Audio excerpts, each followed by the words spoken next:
ऐसे लोगों से वित्तीय अनुसंकेत लेते समय सावधान रहें जिनका खेल आपसे अलग है। 2000 के दशक की शुरुआत में .com बबल के अंत सपोर्ट ने पारिवारिक संपत्ति को $6.2 ट्रिलियन से घटा दिया। हाउसिंग बबल के अंत ने $8 ट्रिलियन कम कर दिए।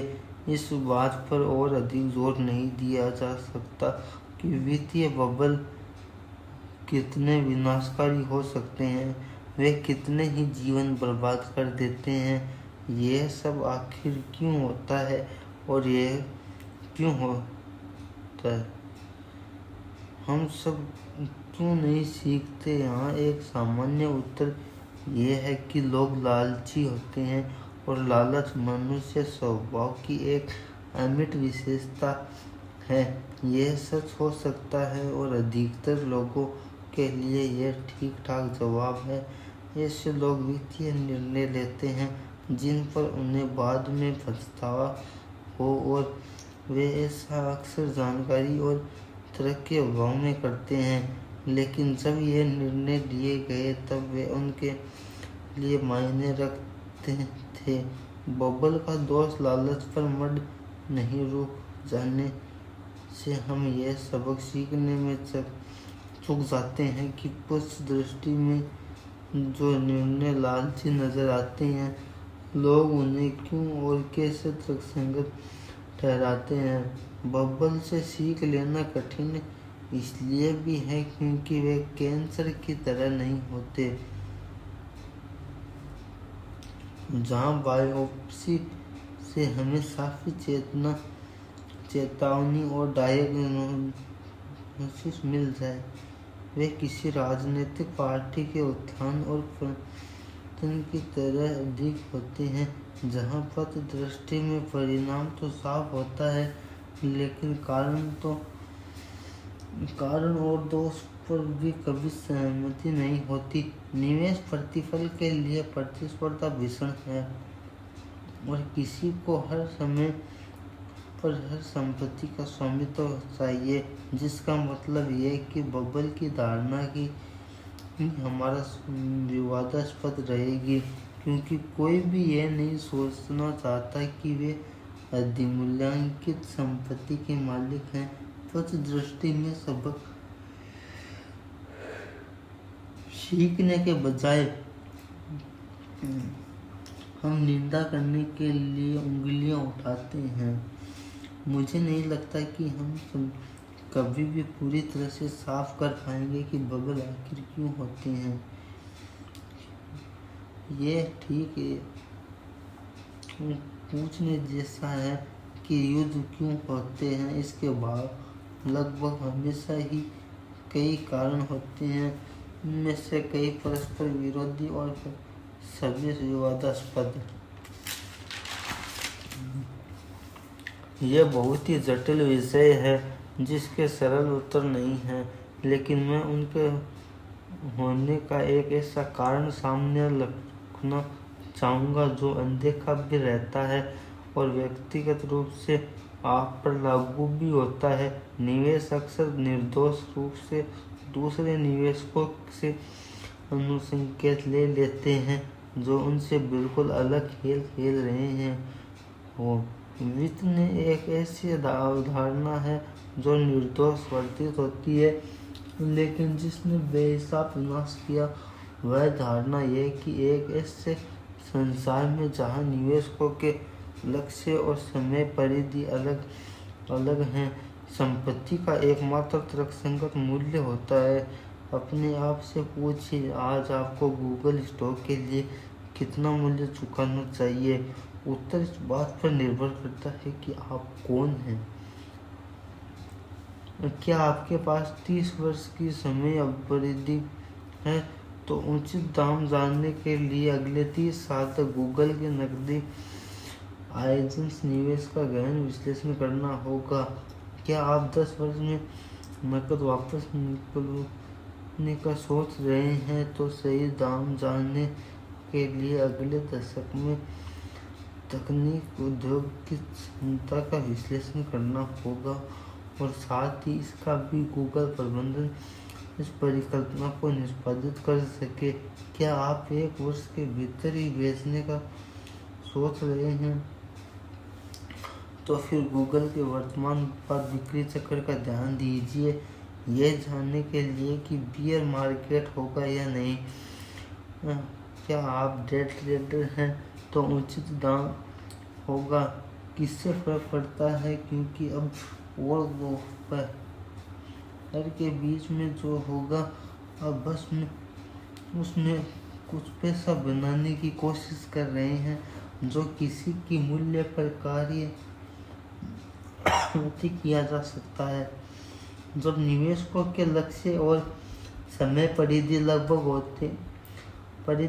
होते हैं और हर संपत्ति वर्ग में ऐसा होता है जो मूल्य एक व्यक्ति को हास्यास्पद लगते हैं, किसी दूसरे के लिए अर्थपूर्ण हो सकते हैं, क्योंकि जिन पहलुओं पर वे निवेशक ध्यान देते हैं वे अलग हैं।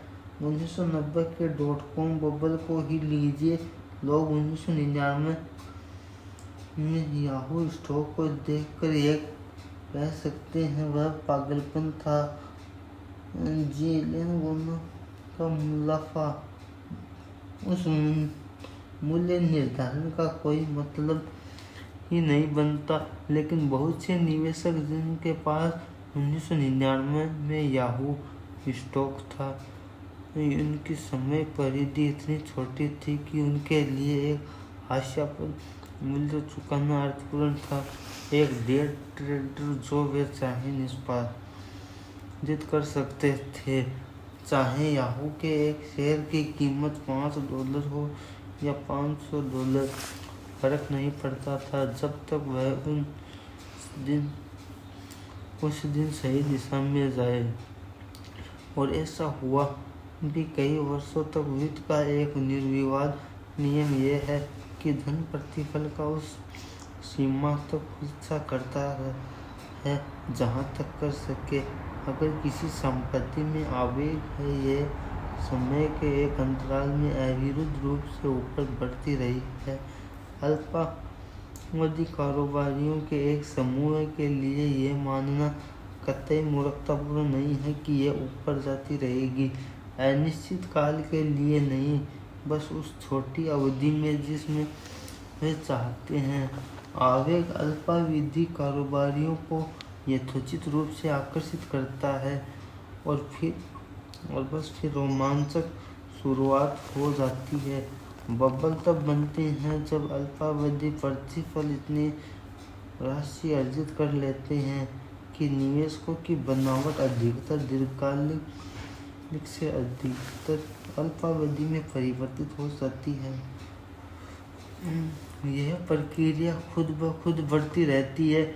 जैसे जैसे व्यापारी अल्पावधि प्रतिफल को बढ़ाते हैं, वे और अधिक व्यापारियों को आकर्षित करते हैं शीघ्र ही, और उसमें अधिक देर नहीं लगती। सबसे अधिक अधिकार वाले प्रभावी मार्केट मूल्य सेटर वे होते हैं जिसकी समय परिधि छोटी होती है। बबल इतना अधिक बढ़ते मूल्य निर्धारण से संबंधित नहीं होते, वे किसी और बात का लक्षण होते हैं।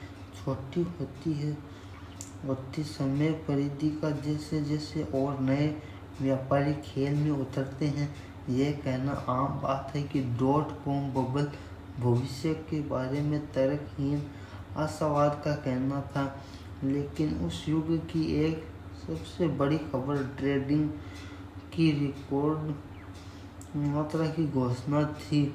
जो होता है जब निवेशक एक ही दिन में खरीदे और बेचे। निवेशक वे जो मूल्य सेट कर रहे थे अगले 20 वर्षों के बारे में नहीं सोच रहे थे। 1999 में औसत म्यूचुअल फंड का कुल आवर्त 120% था, जिसका मतलब यह है कि वे ज़्यादा से ज़्यादा अगले 8 महीनों के बारे में ही सोच रहे थे। व्यक्तिगत निवेशक जिन्होंने वे म्यूचुअल फंड खरीदे, वे भी ठीक ऐसा ही कर रहे थे। मैगी मेहर बताते हैं कि 90 के दशक के मध्य तक प्रेस ने वार्षिक स्कोरकार्ड को रिपोर्ट में बदल दिया था, जो हर 3 महीने में आती थी। इस परिवर्तन ने निवेशकों के बेहतर प्रदर्शन का अनुकरण करने के लिए प्रेरित किया। सर्वोच्च फंड को खरीदने के लिए जब वे सबसे महंगे थे। यह डे ट्रेडिंग, अल्पावधि विकल्प, अनुबंध और हर मिनट की मार्केट कमेंट्री का युग था। यह कोई ऐसी चीज़ नहीं जिसे आप दीर्घकालिक विचारों से जोड़ें। 2000 के दशक के मध्य में हुए हाउसिंग बबल में भी ठीक ऐसा ही हुआ। अगले 10 वर्षों के लिए अपने परिवार के लिए फ्लोरिडा के एक 2 बेडरूम के घर पर $7 लाख खर्च करने को उचित सिद्ध करना कठिन है, लेकिन यह अर्थपूर्ण लगेगा अगर आप कुछ महीनों में बढ़ते मूल्यों का तुरंत लाभ उठाने के लिए उस घर को मार्केट पे फ्लिप कर दें। उस बबल के दौरान बहुत से लोग ठीक यही कर रहे थे। रियल एस्टेट लोन लेनदेन को ट्रैक करने वाली एक कंपनी एटॉम के आंकड़े के अनुसार अमेरिका में ऐसे घरों की संख्या जो 12 महीने के अंतराल में एक से अधिक बार बिके और वे फ्लिप कर दिए गए थे, बबल के दौरान 5 गुना बढ़ गई थी। 2000 के पहले तिमाही के 20,000 से 2000 के पहले तिमाही के 1 लाख के ऊपर। बबल के बाद यह फ्लिपिंग 40,000 प्रति माह तिमाही तक घट गई और तब से लगभग यह वहीं टिकी हुई है। क्या आपको लगता है कि फ्लिप करने वाले इन लोगों को दीर्घावधि मूल्य से किराए के अनुपात की परवाह थी, या फिर जो मूल्य उन्होंने चुकाए उनके पीछे दीर्घावधि आय वृद्धि का भरोसा था? बिल्कुल नहीं। उनके खेल में वे आड़े मायने नहीं रखते थे। उनके लिए मायने बस ये रखता था कि घर का मूल्य आने वाले महीने